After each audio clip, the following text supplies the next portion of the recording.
A swale is a non-source intermittent stream.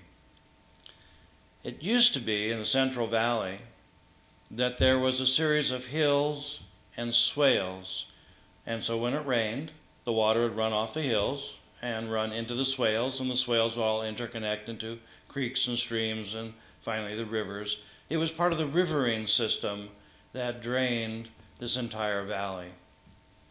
As European settlers came to the valley, they flattened the hills and filled in the swales. As a consequence, there still is runoff, so they'd had to make storm drains. But nature had already taken care of that. Here in the Davis Cemetery, the last swale within the confines of the city limits exists. It functions here exactly as a swale has always functioned.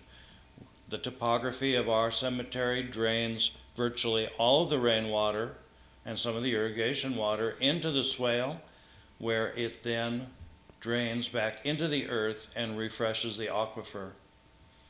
It is, in effect, nature's recycling program.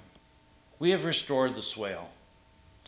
In traditional times, a swale would have native grasses and native sedges as part of the vegetation that would live within the swale.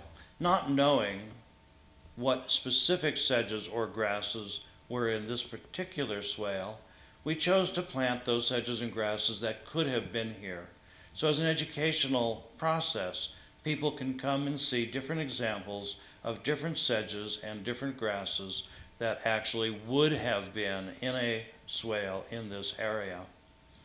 We invite everybody to come and see the swale and see what a working swale actually does and looks like. It generally has some water in it from water runoff, and you can see wildlife that abounds within the swale, between our bunnies and our squirrels and our birds, and myriads of insect life. The swale has in itself a small ecosystem of exactly one part of the normal riverine life that you would have found in the Sacramento Valley.